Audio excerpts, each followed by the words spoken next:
गरीब साध साध सब नेक हैं, आप अपनी ठोरे। जो सतलोक ले जावेंगे वो साधु कोई और।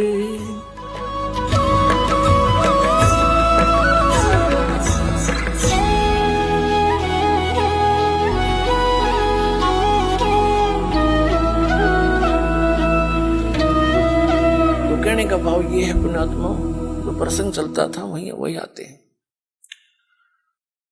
कि जैसे क्या मांगू कुछ थिर ना रहाई, और देखत नैन चला जग जाई। 1 लाख पूत 1.25 लाख नाती, और उस रावण के आज दीवान बैठी। के मांग गई आगे घटिया वस्तु, ठीक है भगवान दे रहा है, ठीक है, और डिमांड करो ना देता ये मत सोचो कि भी भगवान ने ऐसा क्यों नहीं दिया। ये सब कुछ दे सकता आपको, ये जो चाहे सो कर सकता कबीर परमात्मा। इसकी डिक्शनरी में इम्पॉसिबल वर्ड नहीं है, ये वो समर्थ परमात्मा है।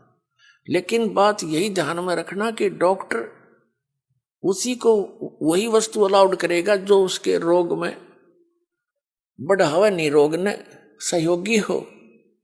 तो ये भी आप ध्यान रखना, ऐसी वस्तु आपको यहां से मिलेगी नहीं जो आपकी भक्ति का नाश करे, और बाकी आपका काम कोई 8 लगेगी नहीं। ये सत्कर मान लियो, बेसिक लिख लेना कि तक कोने में डायरी के।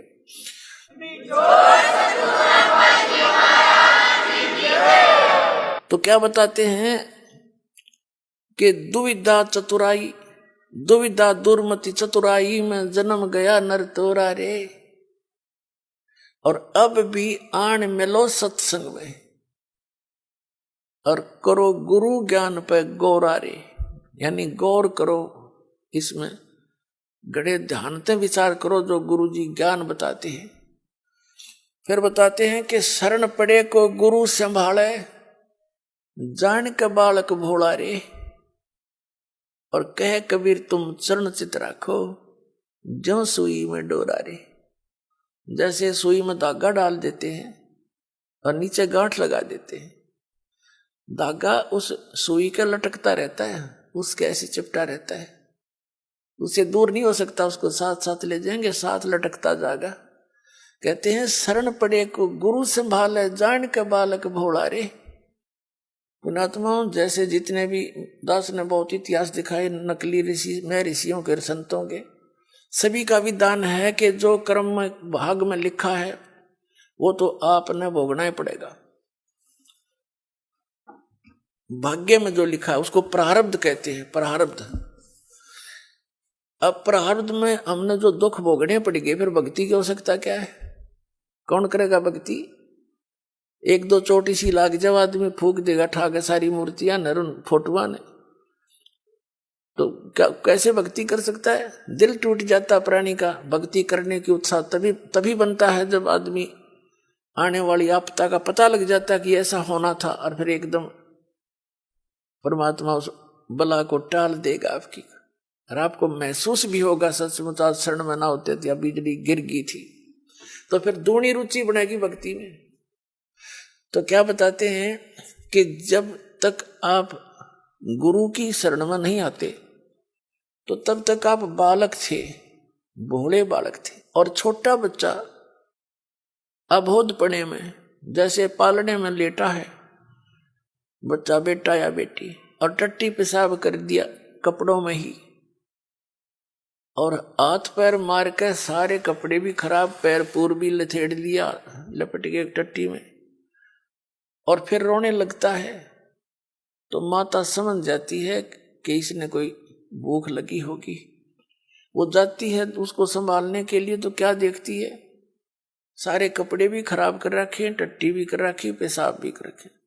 तो उसने बालक बुरा नहीं लगता, उसको पता है, इसने पता को नहीं, ज्ञान है माँ ने कि इसको पता नहीं बालक से, उसको ऊपर कोई दोष नहीं, कोई क्रोध नहीं करती।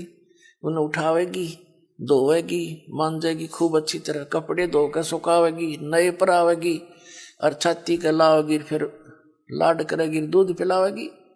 तो आज जब तक इस शरण में नहीं आते परमात्मा कबीर जी की में, आप ऐसे बच्चे हो और अनजानपने में ना जाने कितनी गलती करके आप कति छट गए, उसमें लथड़े पड़े हो। लेकिन कहते हैं शरण पड़े को गुरु संभाले और जान का बालक भोला रे। कहे कबीर तुम चरण चित राखो जो सुई में डोरा रे। आपका इतना काम है।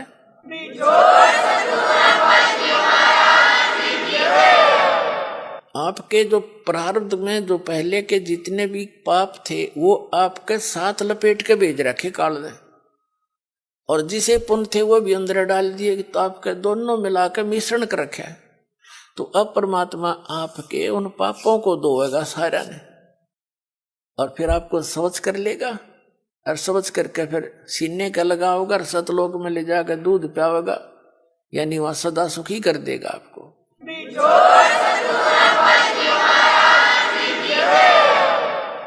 शरण पड़े को गुरु संभाल जान का बालक भोरा रे। कहे कबीर तुम चरण चित राखो। फिर आपका कर्तव्य बताया है कबीर साहब ने, आप भी अपने गुरु जी से ऐसा अभेद संबंध कर लो, मन में दोष नहीं आवे।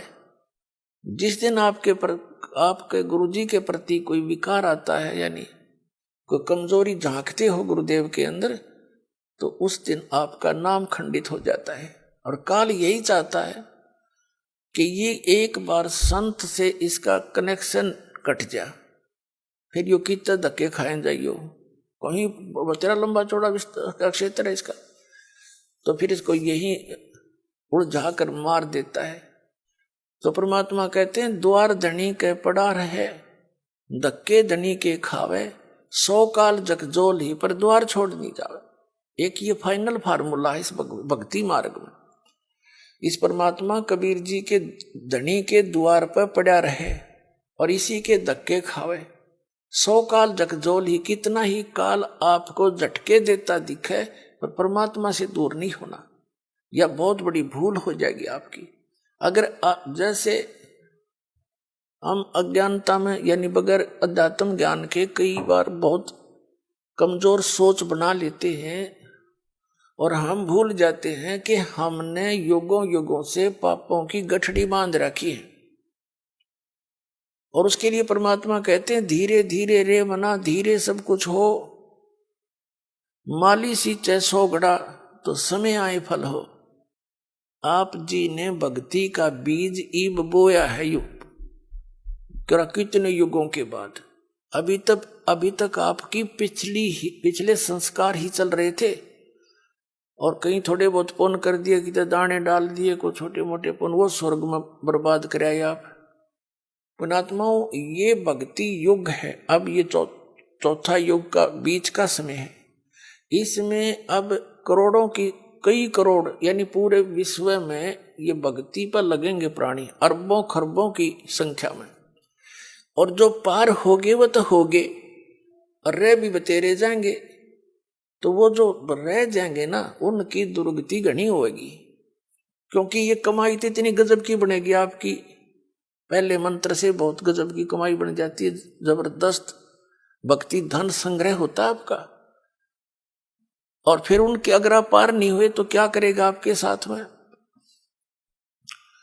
जैसे आपकी भक्ति धन इन ऊपर के लोकों में आपको इनका प्रतिफल मिलेगा। जब सतलोक नहीं जान पाए तो फिर ऐसे बनेगी आपके साथ। इस मूल कमल में गणेश जी का जाप है, आपको दिया जाता है। इसका भक्ति धन आपका इकट्ठा हो रहा है, और पार हुए नहीं तो आगे छड़ी यही रहेगी आपकी। फिर ये लुटेरे आपको टर्न बाई टर्न लूटेंगे। आप गणेश जी के लोक में जाओगे, वहां गण बना देंगे आपको, आपकी पूंजी होगी, रेस्टोरेंट तैयार है, उसका कमीशन है इन देवताओं का। जैसे होटल के मालिक होते हैं, उनका कमीशन होता है वो अलग से, यानी उसमें अपना नारा चार्ज लगाते हैं उस बिल में। तो आप कहीं किसी में 10% आपकी कमाई से, किसी में 15%, किसी में 20-25% ये अपना लेते हैं, तब अपना गुजारा चला रहे हैं। ये कंगाल लोग है 21 ब्रह्मांड तक का उस सतलोक की दृष्टि में। और अब भक्ति के धनी लोग वहां जाते हैं, जैसे यहाँ कुल्लू मनाली में जाते हैं गर्मियों में सेठ लोग, और 10-20 हजार रुपये खराब करके उल्टे फिर आ जाते हैं मुंह लटका के कर्म क्षेत्र में। तो आप इस मूल कमल के मंत्र का जाप जो आपको दिया जाता है गणेश जी के लोक में, वहां ठाठ करोगे, यहाँ के नकली ठाठ।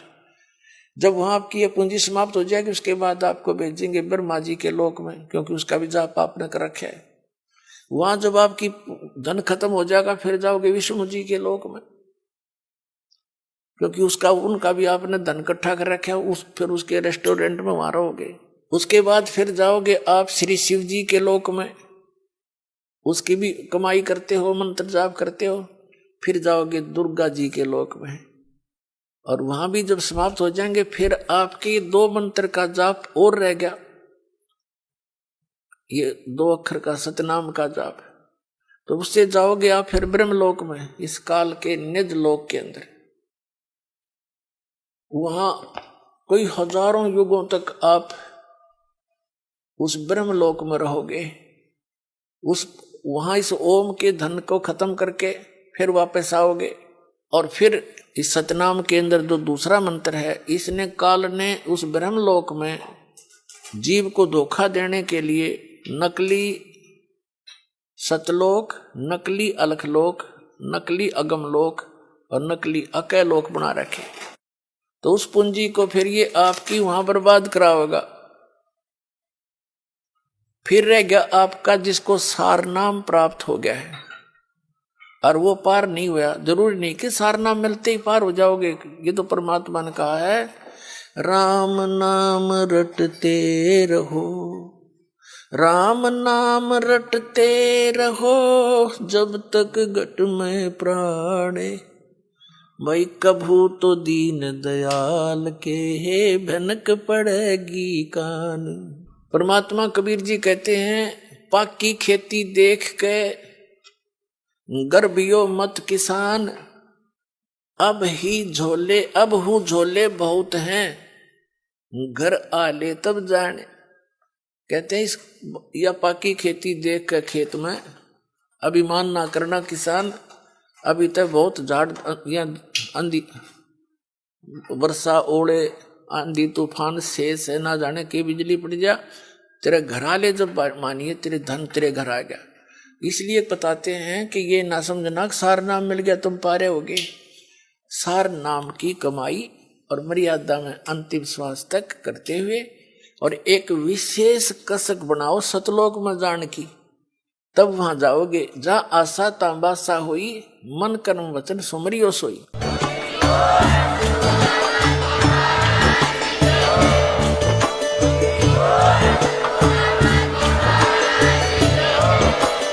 आप सुन रहे थे जगत गुरु तत्वदर्शी संत रामपाल जी महाराज जी के मंगल प्रवचन। अधिक जानकारी के लिए विजिट कीजिए हमारी वेबसाइट www.jagatgururampalji.org। संत रामपाल जी महाराज जी के शुभ आशीर्वाद से पूरे विश्व भर में 500 से भी ज्यादा नाम दीक्षा केंद्र हैं, जिन पर संत रामपाल जी महाराज जी द्वारा ऑनलाइन निःशुल्क नाम दीक्षा दी जा रही है। अपने नजदीकी नाम दीक्षा केंद्र का पता करने के लिए संपर्क करें 8222880541।